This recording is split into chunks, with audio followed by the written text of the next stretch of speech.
The Agenda with Steve Paikin is made possible through generous philanthropic contributions from viewers like you. Thank you for supporting TVO's journalism. Tonight, have we become a fairer society since the 2008 financial crisis? Then, activist and financier Bill Browder on relations between Vladimir Putin and the West. That's ahead on the agenda.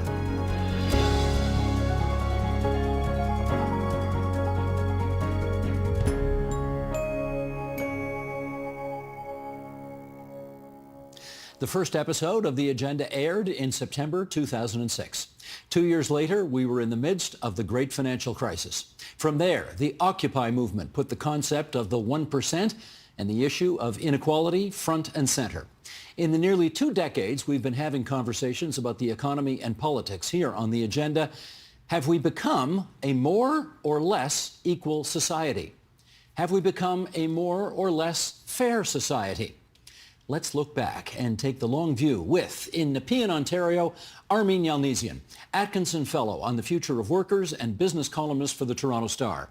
And with us here in studio, Quam McKenzie, CEO of the Wellesley Institute, Professor of Psychiatry at the University of Toronto, and Brian Dykema. He is President of Cardis Canada and Senior Editor of Comment magazine.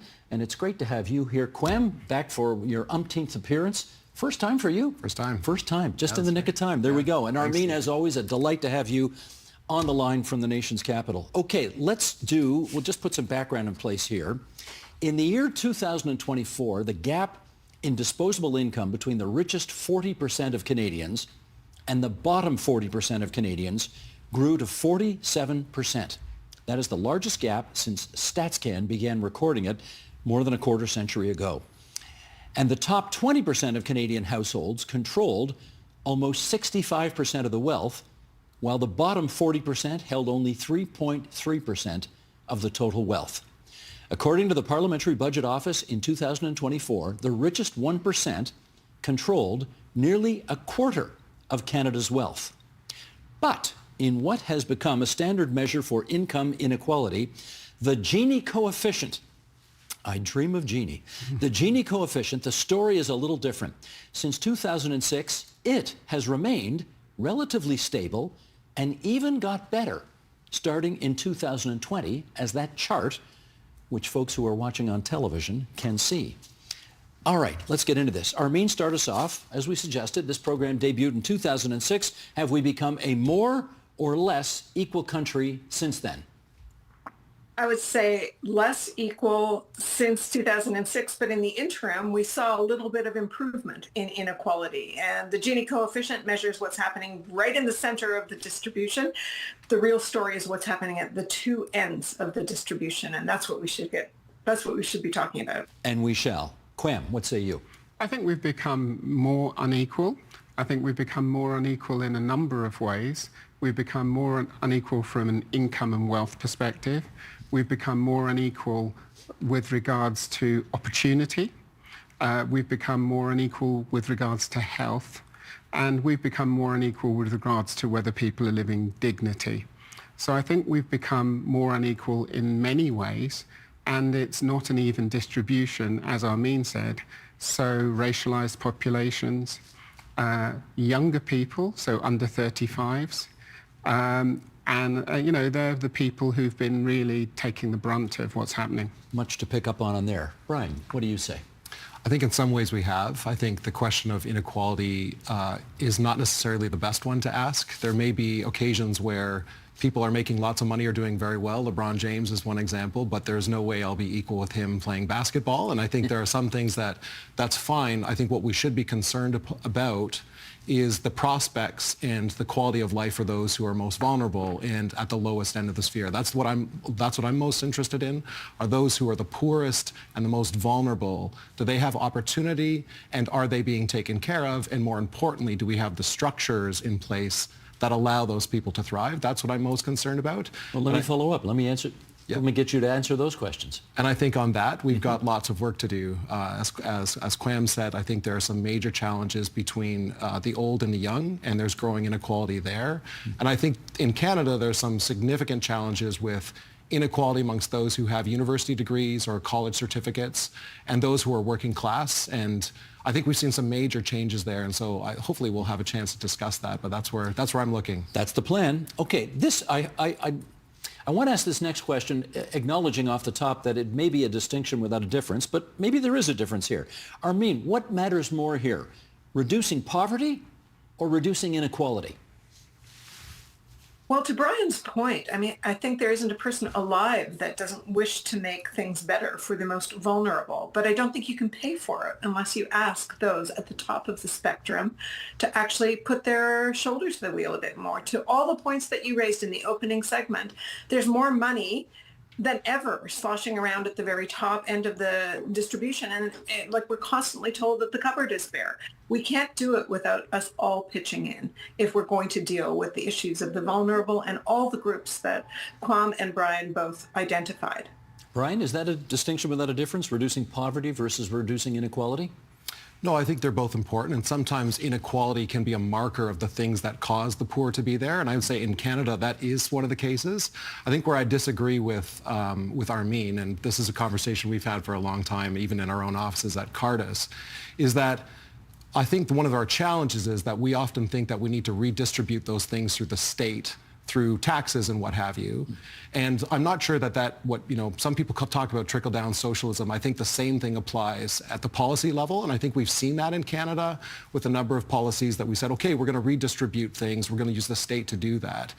But what has happened actually is that those goods that are being redistributed tend to go to those who are doing well, because those who are making the policies are the ones who are doing well. And so that's an area that I'm looking at on things like education, on childcare, on opportunities for work. I don't think we're there yet. And in fact, I think we have some structural challenges, likewise with healthcare spending and housing. We have structural challenges where incumbents are doing well, and the incumbents are the ones making the policy, and they tend to be making policy that works for them. And I think some people are getting lost. Okay, point taken as it relates to, let's say, childcare, because the National Childcare Plan has been very disproportionately oversubscribed by those who are at the top end of the income scale. Yeah. However, Kwame, the Canadian Child Benefit, which the previous Liberal government brought in, I mean, that was aimed at bringing children out of poverty, and it worked, right? It worked. And I think one of the things when we're talking about do we want poverty or do we want to deal with inequality, I mean, they're different things. And I think everybody agrees that inequality itself, when it gets out of control, is a social cancer. It decreases social cohesion. It increases political polarization, and it actually slows down your economy. So I think that the idea that you do one or the other, it doesn't really make too much sense to me. You do have to think about the whole thing. And I think there's always been a case where whatever social policy that you're putting in place, that there are people who have better access to information, better access and more time, and are more likely to be able to take up whether it's childcare or whatever. And you just have to produce your social policy knowing that if you want to make sure that it really gets to everybody, that you might have to put in particular processes to make sure that people get it. Let me get to Armin on that. How concerned are you about the notion that when governments make policies, the people who can disproportionately benefit from those policies tend to be those who are a little savvier about how society and government work, etc.? So much of our society runs around how much money do I have in my pocket. So when we were doing the child care, for the first time in 50 years, we decided to tackle this issue, which has got economic and social benefits that actually spur growth if you do it right, and increase both today's potential and tomorrow's potential for the next generation. We didn't do any of it other than cut the price of it. So of course it went to the people who already had care in licensed facilities, and we didn't expand it, and we didn't put guardrails around how we paid the people that provided the care. It was just about how much are you spending, and that endless focus on how much money do I have in my pocket then bleeds over into give me my money back through tax cuts. That is the overriding thing that the incumbent governments have promised. Look, we are entering into a period where inevitably we are going to face a recession because of the Trump policies. And every single party across the political spectrum at the federal level and in Ontario that both had elections since Trump has been in power have promised some version of tax cuts, which is absolute folly. So if there is one policy that every incumbent government gives that benefits hugely those who already have, it's the tax cut policy. And then that's what legitimates, oh, the cupboard's bare for everything else. Well, Brian, go ahead. Can I just jump in there? Yeah, because I think I want to point out a fact that we haven't mentioned is that saying, well, we haven't designed it properly. No, I think what we're seeing is exactly how it's designed. We are seeing that there were occasions where they said, look, we're going to put an envelope towards those who are most vulnerable. But the fact is that the preferred approach that the government's taken, just on this issue alone, and it shows up in education too. We can talk about expenditures on university versus trade schools and what have you. But the reality is the structure that the government preferred, the licensed not-for-profit daycare, works best for those who are 9-to-5 workers with regular jobs, who are basically those in offices with university degrees and wearing white collars like I am.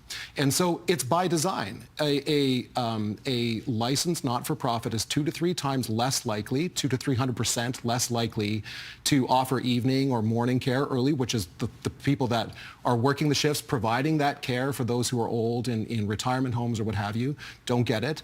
They're 900% less likely to offer weekend care.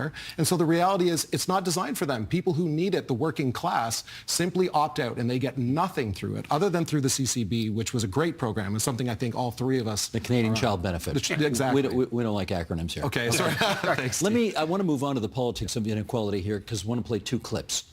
The first clip is by, I'm sure a fellow you all remember. His name's Micah White. He was one of the co-creators of Occupy, the Occupy movement. And then we're going to hear from our friend in Nepean, who was on this program back in 2011 and had a few things to say about all of this. So 2 clips back to back. Sheldon, if you would.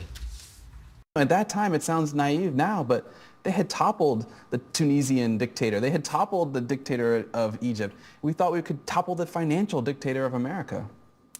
And how much of that plan do you think actually came true? Well, we didn't achieve that goal for sure, and that's why I call Occupy Wall Street a constructive failure. There's a big structural issue that's going on that involves you, me, everybody that's watching, and all the people that aren't watching. At the median level, 50% of the workers actually are working at a lower inflation-adjusted rate than they were in the late 1970s. They're better educated. They're working longer hours. What gives? This is about the social contract, and I don't want to actually overstate this, but there's something going on around the world. And when you take a look at how far you can push people into saying, play by the rules of the game, but only we're going to win, and you're going to fuel the way we are winning. I guess the question here is, who's entitled to what? And what's the rules of the game now? The rules of the game are up for grabs in terms of the question. We should have been raising these questions after the financial crisis. We didn't. Now what's going on in other parts of the world are actually making us think again, wait a minute, how are we all tied to one another? What's the deal? Okay, let's pick up on that conversation almost a decade and a half later, Armin. To what extent has the growing anger that you were pointing out defined our politics since then? Well, to the clip that you had from the leader of the Occupy, it was an agenda, it was a movement without an agenda. It was an uprising that's saying, absolutely identifying and actually echoing language about the growing inequality that was the sea we were swimming in. But because there was no focus on how you addressed inequality, like the fact of it was not enough. You needed to have, a solution, an answer. And the answer came from the Tea Party. And then the Tea Party got completely railroaded by the Koch brothers. And so the answer to inequality actually fed greater inequality, which was some of the stuff Brian's talking about, put more money in my pocket, right? Whereas the answer to inequality is not more money in your pocket. It's more affordability. The Tahrir Square immolation that led to the Arab Spring uprising was about affordability. We are in an affordability crisis again now. And to Brian's earlier point about you're not getting the people that need access to the services that will make their lives more affordable and better quality are unable to access it. Yes, it's a matter of design when you are not putting as much of an emphasis on expanding access as you are on reducing the cost to the people who already have it. And we know that nonprofit care is the way to go forward in the care economy, which is the largest part of the economy and what we all rely on. It isn't how much money I've got in my pocket, it's what kind of life am I being assured by my elected representatives that I have a guarantee for in the 9th largest economy on the surface of the planet. If we can't do it, who can do it? Quam, your view on the role that inequality has played in the political anger we've seen over the last decade and a half? Well, I spent some time speaking to people. I sit on the National Advisory Council on Poverty, and every year we go around the country speaking to people and listening to what poverty means to them. And the number of people I've spoken to who believe that they've been cut adrift, they're voiceless, they don't know how to make any change, and they're angry is significant. And so I do believe, I think I started off by saying that the theory is that income inequality leads to political polarization through decreased social cohesion. And it seems to be coming true. And certainly when I first came here in 2007, we were all talking about income inequality being a social cancer and how it would make everything fall to pieces. And it does seem to be going that way. It doesn't need to, but it does seem to be going that way. So I think it is important. Do you think the election of Donald Trump is the logical extension of all of this? Well, I think that's the one thing that we need to talk about here is how those who are in the lower end of the income spectrum, the working class, new immigrants to Canada, refugees, across the Anglosphere, it's not just in the United States, but it's in Canada, it's in the UK, they have almost all started to vote for right-wing parties. So the parties that used to call themselves the parties of the working class, the NDP, the Liberals used to be the Social Justice Party, they have become the parties of the rich and the elite at this point. That's very true for the Democrats as well. And statistically, that shows up in voting patterns. Well, hang on, Brian.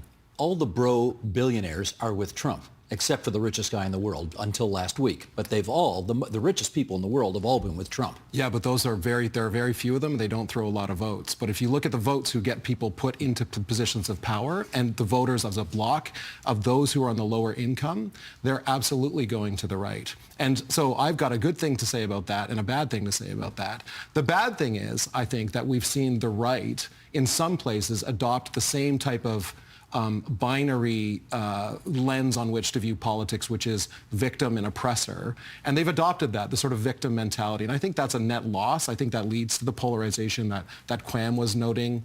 And it just leads to a sort of dissolution of civil discourse in our society.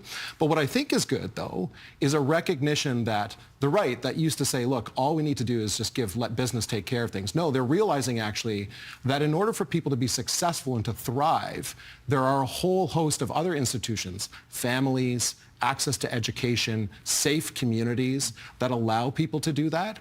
And what I find fascinating is the shift of the working class almost entirely to the right. And I think part of that comes out of a realization that there's a growing inequality. So those in Canada, we did a study on fertility.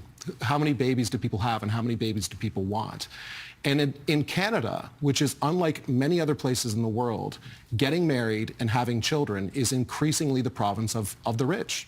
And if you're somebody who's had children, who has a family, understands the love and the beauty that is, that's something that is increasingly being seen as a rich person's luxury good. And I think that that's a real problem. Quinn. I think there's some things in what you say, but I'm wondering whether we're overstating the situation. It is not true that the working class have all gone to the right across the world. I mean, yes, there has been a shift in some working class people to the right, which has tipped the balance. But generally, the working class are not voting for right-wing parties, not even in the States. So I think it's important. Not even in the States? No, they are. But it's not that Trump got in just because he won the working class vote. There, actually more people who are richer voted for Trump first time round and second time round. So we just need to balance that. There is a movement where the right wing have captured the aspirations of some working class people, but I think it's an overstatement to say that the right-wing parties are now the party of the working class. But I think... But statistically, that's not true, No, statistically, what you said wasn't true, Armin, come on in. I think it's really important to not just talk about how many voters voted, but just for either flavor. But the issue here is the cultural sea that we all swim in. And we have been swimming in a sea that for the last 40 years, since the arrival of over 40 years now, the arrival of Margaret Thatcher and Ronald Reagan, has basically said less government, more market. That's your ticket to freedom. That's your ticket to wealth. That is your ticket to a job. And it did not play out. We've had over 40 years of that formula for people. And the other significant part of the sea we swim in is that demographically speaking, the last 40 years, because of the baby boom and because women thought they were just as good as men, we have had a 40-year era of labor surplus everywhere, that there was a baby boom after the Second World War. And we are entering a period where we don't want immigrants, and we have had a falling birth rate. And so this combination of an aging workforce, more people aging out of a labor market than moving into a labor market for as far as the eye can see, means that we are revaluing the Workers' Party. So who has read that? Conservative movements and right-wing movements everywhere have understood that they need to be seen as working for workers. And what does that mean? Nobody wants to pay more taxes. Nobody trusts government. That's a 40-year information or misinformation message, is you can't trust governments. Trust your family, trust your community, trust yourself. Really, me first is not just a political moment for protectionism and, nationalization of politics. It's about the only person you can count on is yourself.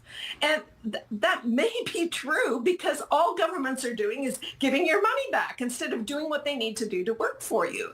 And working for you, whether you are a worker or unemployed or too old, too young, and too sick to care for yourself, requires more investment in the care economy. That is how we are going to maximize our individual and social potential. And a conversation revolution is about to take place as the lights go on in our heads about what it takes to do better. And it isn't more money in your pocket. It's being healthier. It's being better educated. It's being more in connection with others. And it's being able to live up to your own personal and our societal potential. And that's a new conversation that's coming up. That chapter hasn't yet been written. Brian wants to weigh in on that. Yeah, I do, because I think what we've heard from Armin is actually not actually the reality for the last decade. We have had massive growth in government expenditure. We've had massive growth in government programs over the last decade.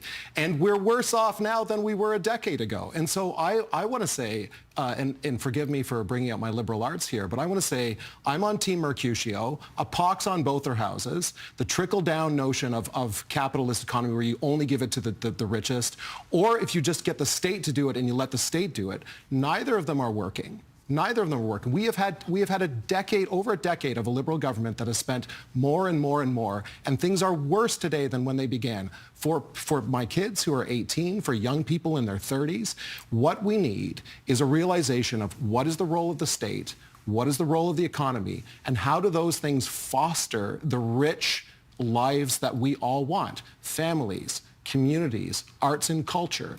We need to have a productive economy to do that, but the productive economy that comes and the taxes that are come to pay for the programs we actually do need are going to come out of a culture that is a richer one and is not simply turning to the state or turning to the economy. And I think for too long, that's been the state of Canadian public discourse. It's state or market, and we need a much richer and deeper society. Clem.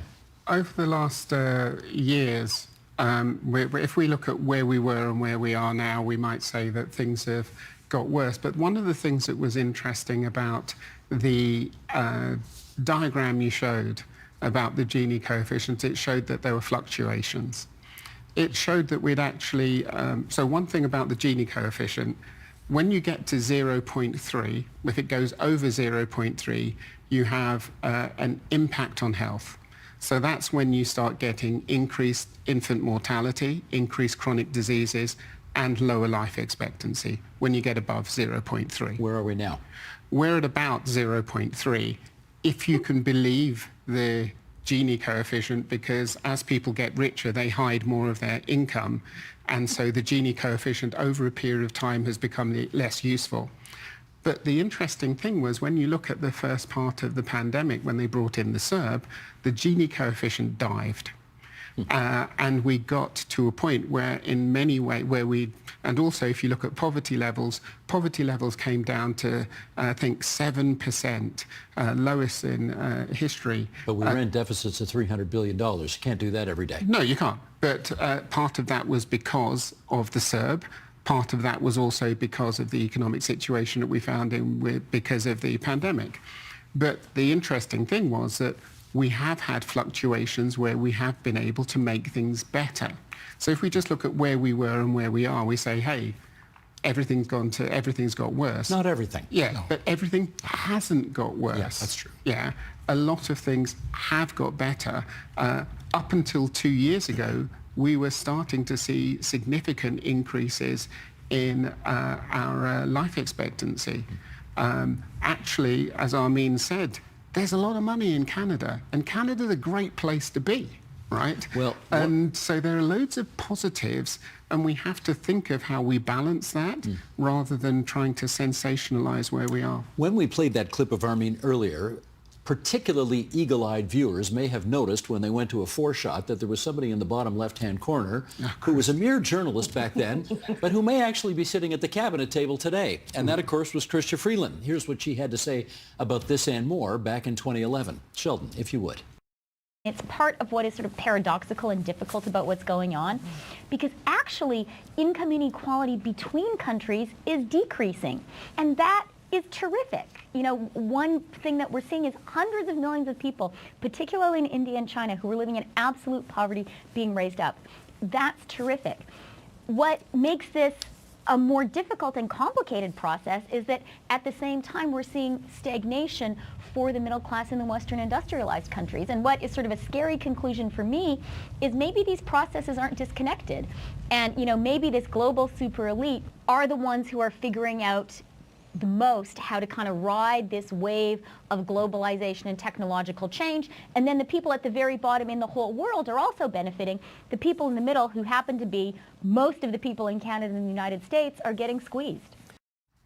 Let's do some more stats here. According to the World Bank, global income inequality between countries has been declining since 1990. And the percentage of people living in extreme poverty, check this out, people living in extreme poverty around the world fell from 38% in 1990 to 8.5% in 2024. Armin, almost a decade and a half later, is there any doubt that we are now, today, globally more equal? No, no, there is no doubt. And part of it is what the average worker can do. So in India and China, they went from subsistence existence to either working in the tech industry in India or working to be the factory of the world in China. So they moved from rural to urban. They moved, even when they didn't move, they were more in the formal economy than they had been previously. So of course that gives you a clue on why did inequalities, to Kwam's point about the ups and downs of the Gini coefficient. I wrote my first document about growing inequality in Canada. It was published in 1998. And there you look at the 20 years from the mid-1970s to the mid-1990s, and the average person saw no wage gains. Like no wage gains, inflation adjusted, zero wage gains for a generation, for 20 years. Right after I wrote that report, Canada was part of a global supercycle led by China. China, coming on stream as an industrial power, soaked up more and more commodities from all over the world, including Canada. And then we were also the birthplace of BlackBerry and the rise of the me generation of I get to have a mini computer in my hand and have control over the world. And those two reasons for Canada being at the forefront of the global developments, both digitally and industrially, meant that wage growth did rise from the late 1990s to around the time of the global financial crisis. And then everything collapsed, everything stopped. And then around 2017, we saw, again, solid wage growth. This is before CER.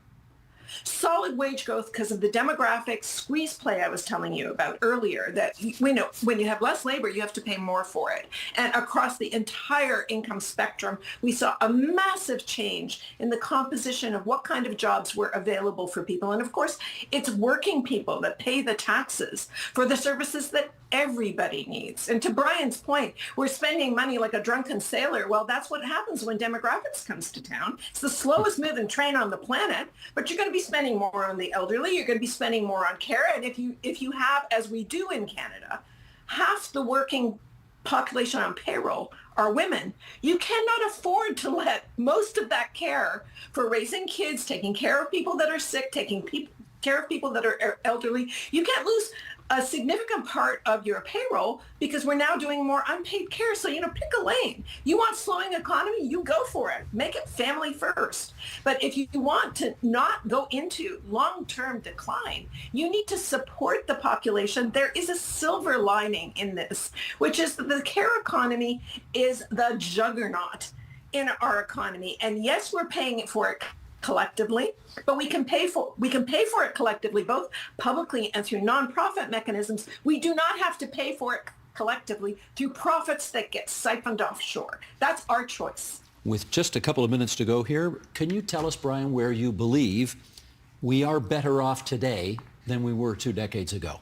Well, I think the Canada Child Benefit, not the CCB, but I think that's one example. Child poverty has gone down. And I think that is a straight up thing that we should rejoice in, and bringing up my religious background, we should say rejoice, hallelujah, for the decline of global inequality as well. The fact that every person with potential is able to do more now is something we should be thankful about. So I'd say child poverty.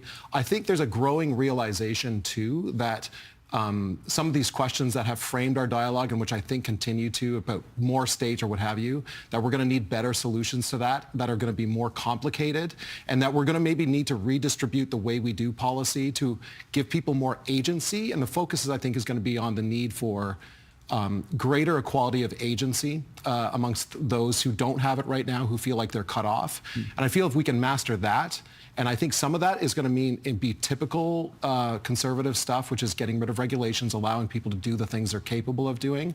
And I think some of it's going to be thinking about how do we set up programs so that we give more agency to people, whether it's in education or other places. It is true those who are in their 30s who had hoped to buy a home and may never be able to buy a home because of the situation right now, they certainly, not inappropriately, take up a great deal of the oxygen when we have these conversations.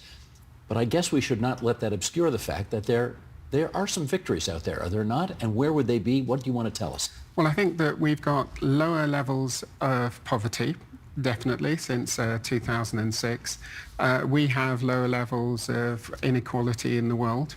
We do need to be careful about that, though, because actually most of that is driven by India and China, and sub-Saharan Africa is still struggling significantly, so we need to think about that. We have been able to show that we can decrease income inequality through progressive taxes. And there have been a number of wins, be it childcare, be it disability benefits that are coming in, be it the workers' benefit, all of which have been trying to decrease both poverty and inequality. So we know that we can do it. And our next iteration as Canadians is, are we going to do it? because we know we can make it better.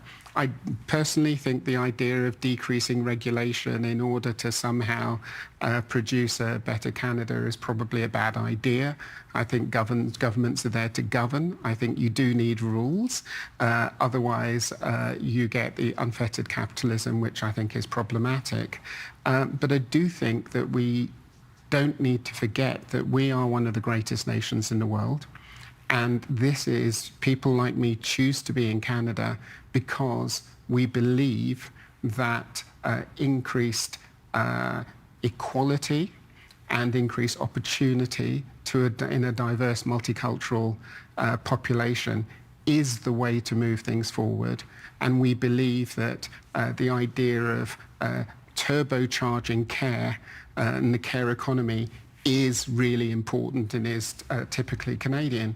And so I think I'm always worried when we look back and we say, you know, things are worse now than they were, that we need to be careful.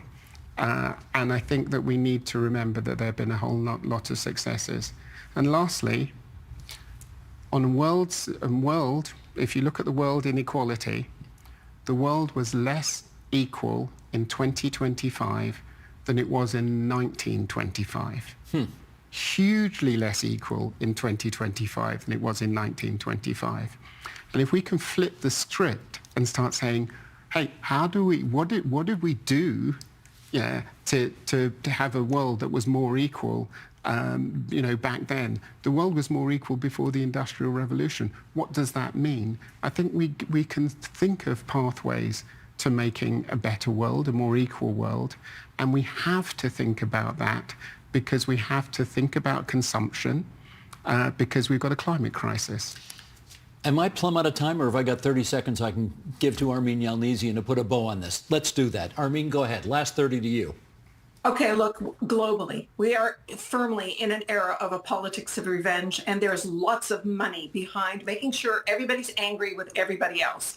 But we haven't written the next chapter. And the next chapter, with populations aging and the potential of an aging population demographic and indisputably less functional economic growth agendas, gives us the opportunity to actually talk about what really matters in life.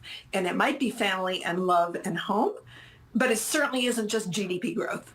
And so we have an opportunity right in front of us to reimagine what our future is. And in Canada, we're ahead of the game because we're under attack by the United States.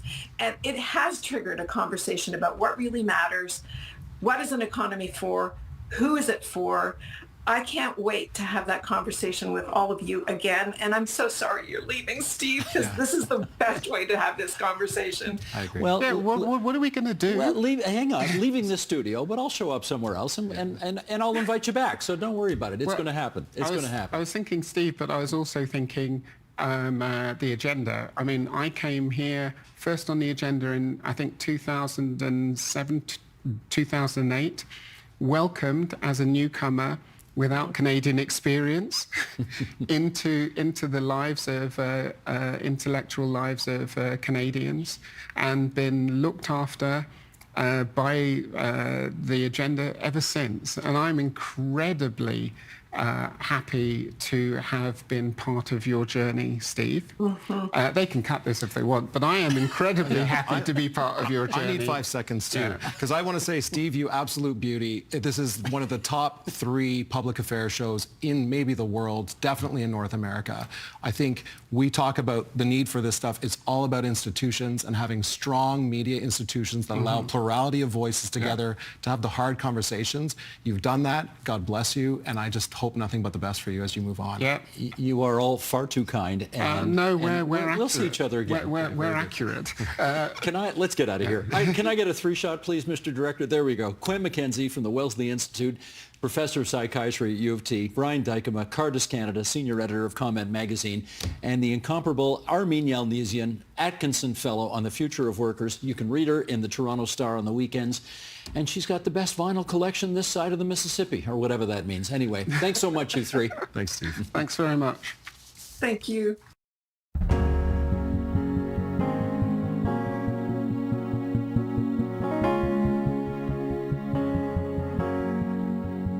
After more than 3 years, is there an end in sight to Russia's war on Ukraine? Is Vladimir Putin serious about peace negotiations? And how has Donald Trump's second term changed Russia's place and power in the world? Let's get into all of that with Bill Browder. He is the CEO of Hermitage Capital, head of the Global Magnitsky Justice Campaign, and the author of 2 books, Red Notice and Freezing Order, both of which he's discussed with us here. And he joins us on the line from London, UK. Bill Browder, it's great to see you again. How are you doing? I guess I could be better in terms of all those questions that you just asked about the war and Putin and so on. I think that I don't see any good news on the horizon at all at this point. And as a big supporter of Ukraine and a big critic of Vladimir Putin, that doesn't make me feel very good at all. Well, let me get your sense of where things are, because I think a few years ago when you were on this program, you looked at the war and you said it's a stalemate. How would you characterize it today? It continues to be the exact same stalemate it was on the day that it started. Putin has absolutely no intention of backing down, of negotiating, of stopping the war. And Vladimir Zelensky and the Ukrainian people have no intention of surrendering and basically subjecting themselves to Russian murder, rape, and kidnapping. And so we're in a situation where both sides are fully committed. Neither side has a decisive military advantage. And as such, the war will sadly and tragically continue. Politically, financially, is Russia better off or worse off today than they were 3 years ago? They're worse off in every possible way today than they were 3 years ago. Russia has lost, according to Ukrainian estimates, 1 million young men in either death or disability from the war. Another 1 million men have left the country so they didn't become cannon fodder. The economy has been totally wrecked and destroyed. They can't export their gas to Europe. They can't participate in the international capital markets. Assets are frozen all over the world. They can't travel to most places. It's a real ugly mess for the Russians. It's also an ugly mess for Russia because they're isolated, at least from a certain group of countries. I would say what I call the allies, the G7, the European Union, Japan, Canada, etc. It's not a good situation by any measure for Russia. It's much worse than it was before. When you were on this program for the first time back in 2017, we talked about Vladimir Putin. We talked about how firm his grasp on power in that country seemed to be. Here's what you had to say, then we'll come back and do a check-in on that issue after you've seen this clip. Go ahead, Sheldon, roll it if you would. I believe he's worth $200 billion. And where's his money? He doesn't keep any money in his own name. All the money is held by people in what I call in trust, which means that they hold it in their name. Why does he hold it in other people's name? Because he doesn't ever want to have anyone have a piece of paper that they can use to blackmail him. So he has to. So he holds $200 billion in the names of other people, and this is a very precarious situation because what happens if he's not president and he calls up and says, "Hey, Oleg, can you send me some money?" And Oleg says, "Vladimir who?" And so he's got to stay in power in order for this money to be his. Seems to be doing well at that. He's doing well at that by basically running roughshod over all the rules of a modern democratic society.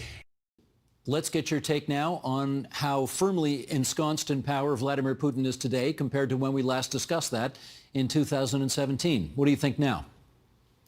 Well, I would say in a certain way he's probably even more ensconced in power because he's still there. So that was 8 years ago.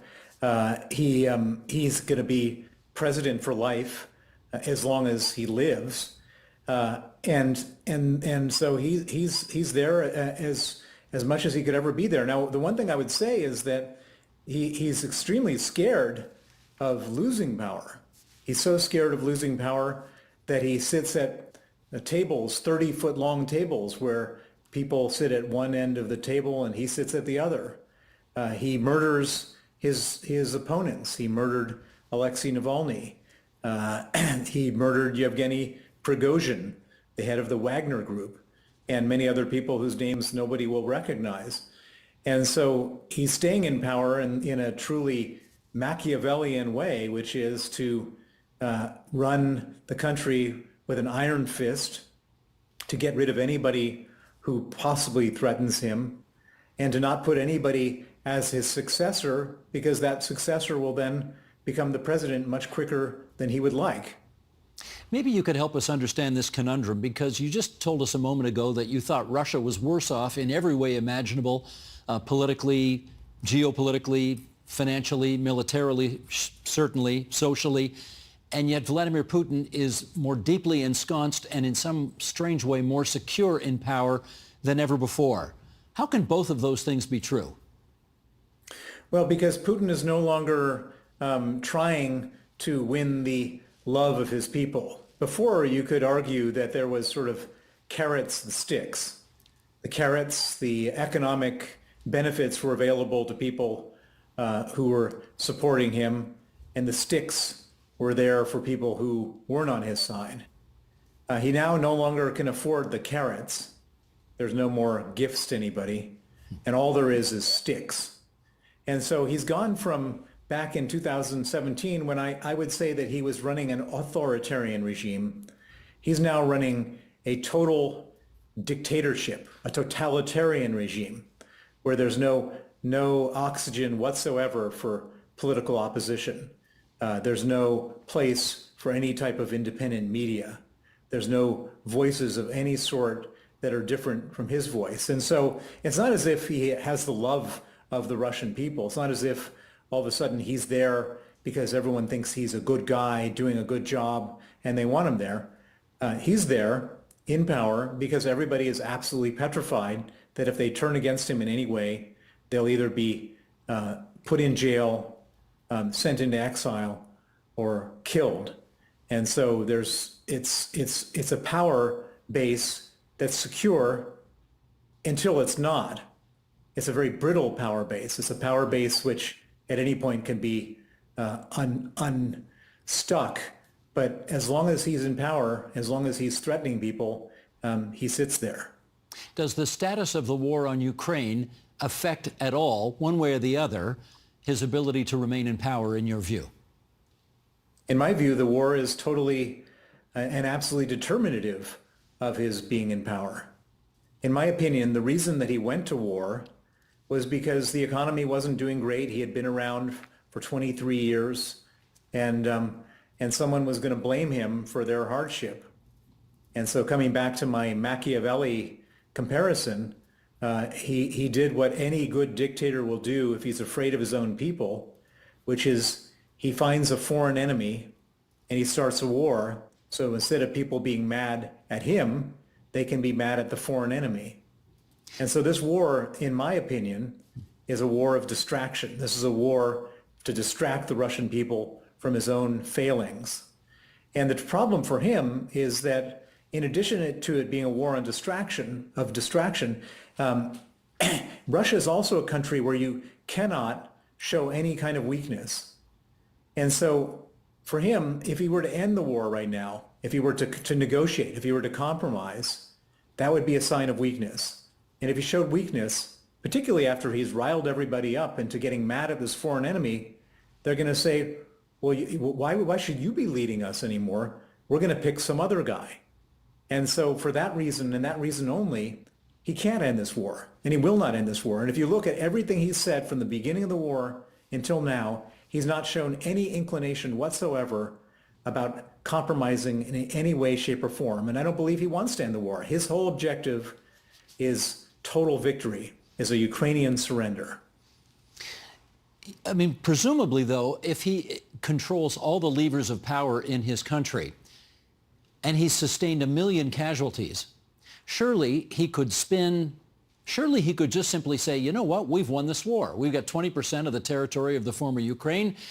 We declare victory, we're going home, and we're going to get on with making Russia great again. I mean, that would not be too tough a sell for him, presumably, no? Well, he could say that, and he probably would say that if that was what he was forced to do. But the other thing you need to understand is that he doesn't operate like any other world leader. He's not accountable to anybody. he doesn't have to worry about being reelected. He doesn't have to worry about the media. He doesn't have to worry about the courts. He doesn't have to worry about regulators. He has absolute power. And so for him, it's a much safer situation not to have to spin it, because that spinning could go his way, or somebody could say, well, actually, that's not true. Look at all the pain we've suffered. For what? For some small portion of this country next door? And if you look at a map of Russia, it's an enormous, enormous country, and they're getting this tiny sliver of Ukraine for all that pain and suffering. Somebody may point that out. And so the easiest thing for him to do, because it doesn't cost him anything, he doesn't care, his heart doesn't start beating any faster if he loses 1 million men or 2 million men or 5 million men. He has no empathy. He doesn't care what the consequences are. And so for him, a guy who's he only cares about one life, and that's his own, he's ready to sacrifice everything and anything to make sure that he's solid, secure, and in power, because he knows that if he's not in power, the likelihood is he'll go to jail and die. And so for him, it's an easy choice. Carry on with the war. You know Russia well, so maybe you could help us understand this, and particularly since you just said he's prepared to lose 1 million people, 2 million, 5 million people. There seems to be just a limitless capacity by the Russian people to suffer.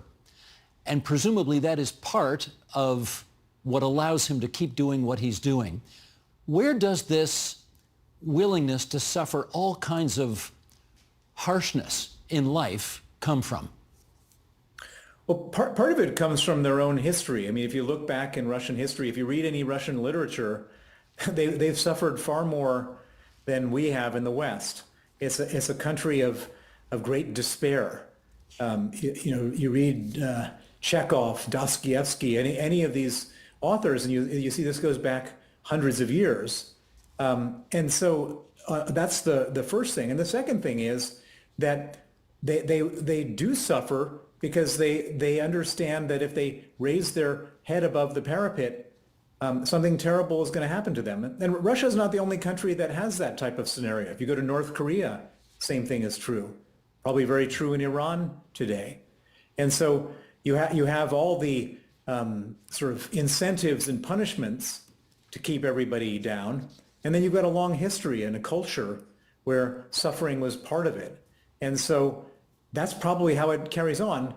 However, there is also a part of Russian history where they suffer and suffer and suffer, and then one day it all kind of blows up.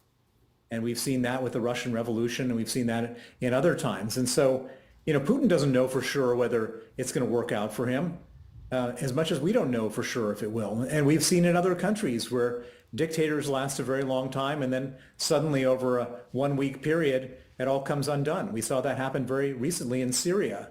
Remember Assad? We thought he was going to be there forever. And then all of a sudden, 1 week later, after the rebels roll through the country, he's gone. And so I think our expectation should be that Putin will be there until the end of his natural life.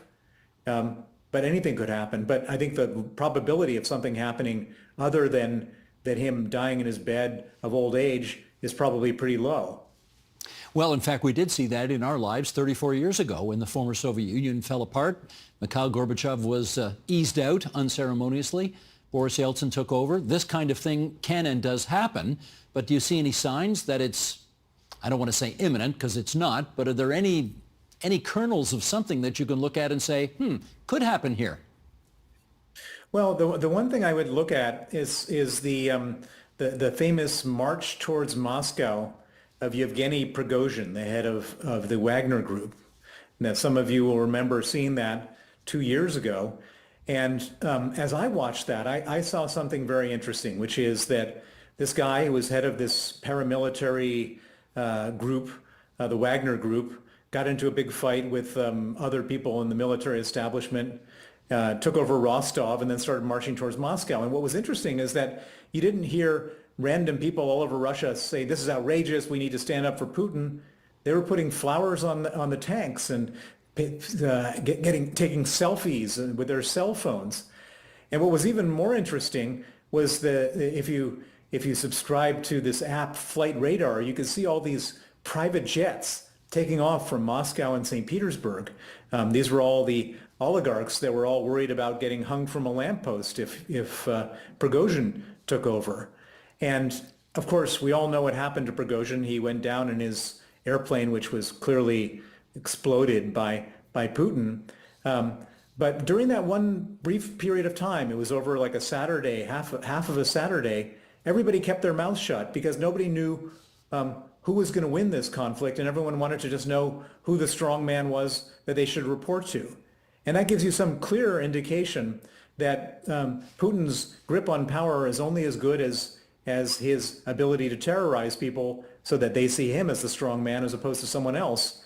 And that's a very hard thing to speculate on, to hold on to, and to predict. And he could easily, at some point, there could be another Prigozhin or some other version of that scenario coming around. And if it does, you can tell that the Russian people just want to know who the boss is. Do you believe that 6 months ago when Donald Trump was re-inaugurated as President of the United States, that further solidified Putin on his throne in Moscow?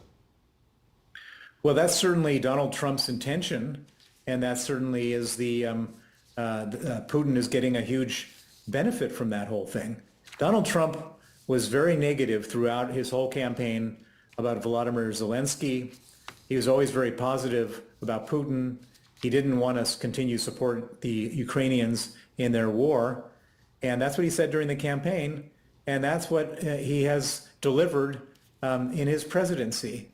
And so Putin, who was really sort of hanging out to dry, at least economically and militarily, because of the Western support, because of the U.S. support and European support, Canadian support, et cetera, now is all of a sudden getting this one huge benefit, which is that America seems to effectively have withdrawn from supporting Ukraine.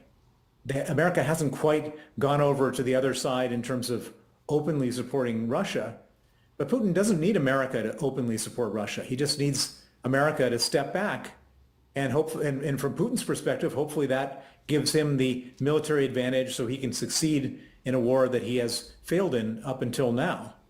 Bill Browder, it's always good of you to join us here on TVO. We thank you for your many visits to our program over the years, and take good care. Thank you.